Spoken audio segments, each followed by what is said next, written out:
do Jair. Mas eu acho que o Jair não tinha, vamos colocar, assim, hiperfoco em corrupção como o Flávio. O Flávio, ele tinha, assim, o Flávio foi muito focado nisso na carreira dele toda. E isso é uma força do pai. Então nessa régua do Igor, vou botar a régua do Igor, que eu concordo com ela, aí sim a gente pode fazer o seguinte desenho. O Jair e o Eduardo estão melhores. O Jair Renan, logo...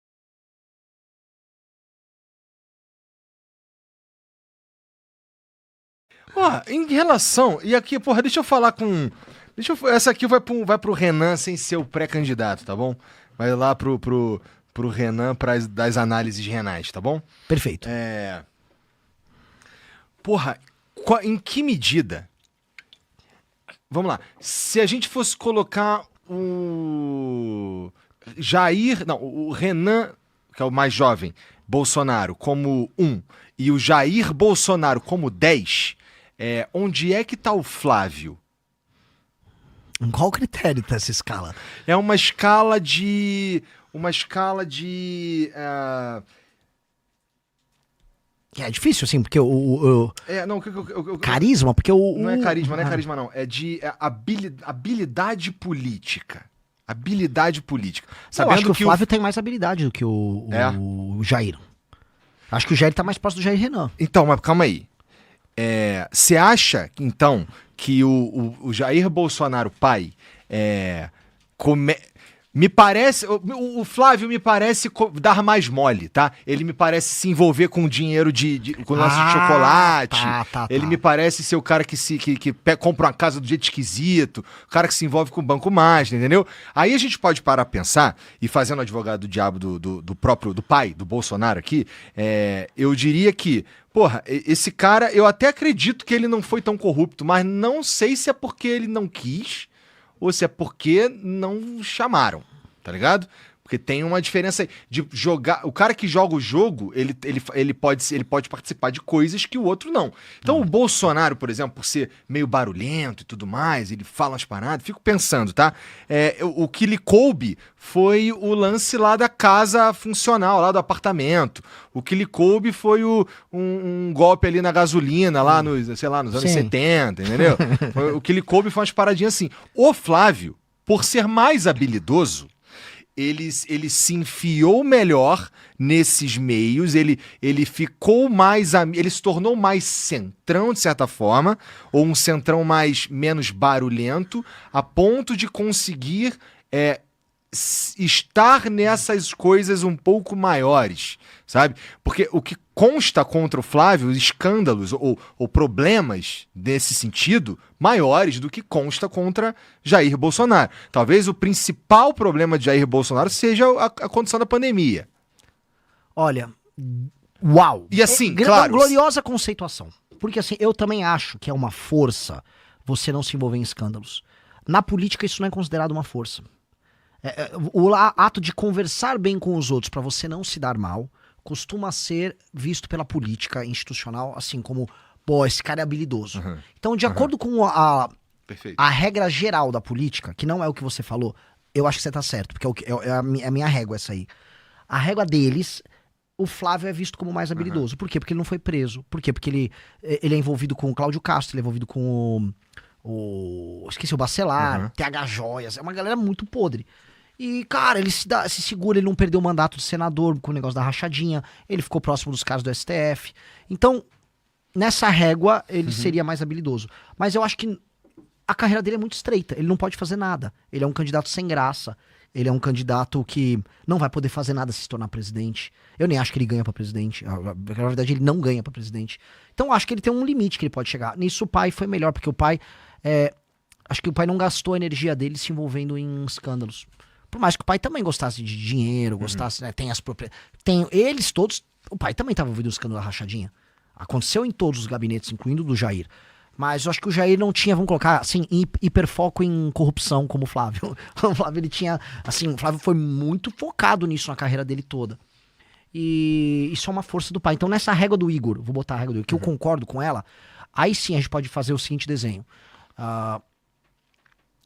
O Jair e o Eduardo estão melhores. O Jair Renan, logo que ele, assim, ele Nem tinha concorrido a nada, ele já tinha um escritório de lobby que ele estava trabalhando lá em Brasília e já está sendo investigado por isso. Então, assim, ele já começou muito mal. Então, vamos botar o Jair Renan e o Flávio lá no final da escala.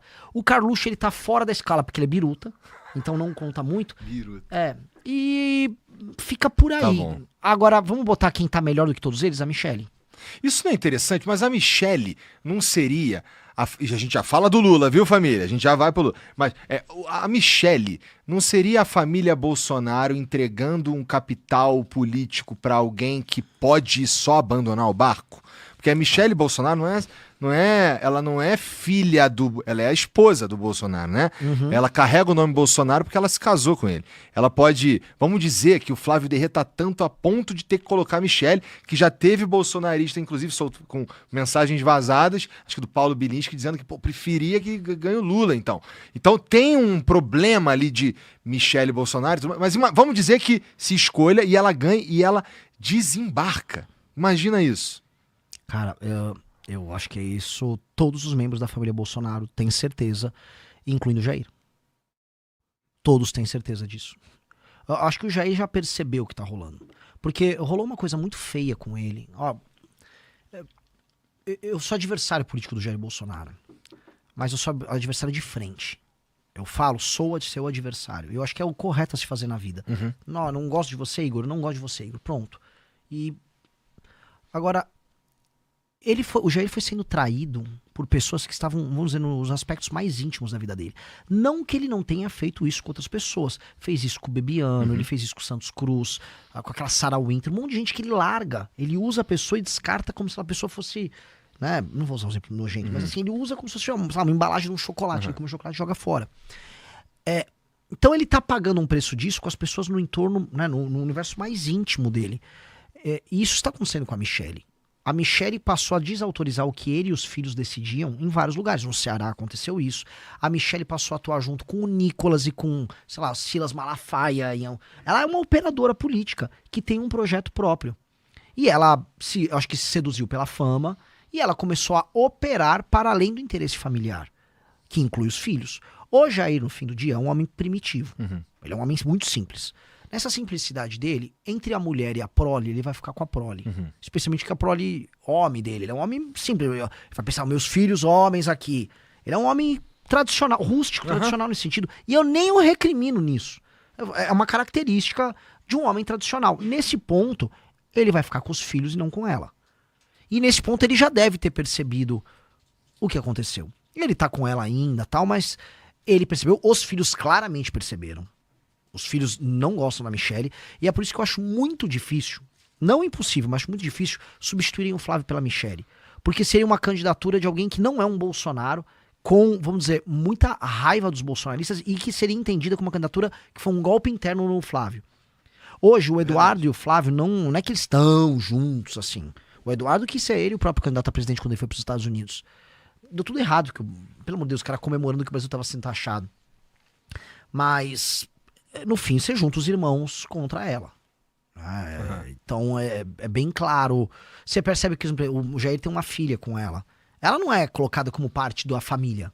Você não vai ver foto do Eduardo, do Carlos, com, essa aqui é a nossa irmã. Claramente tem uma separação dessa nova família.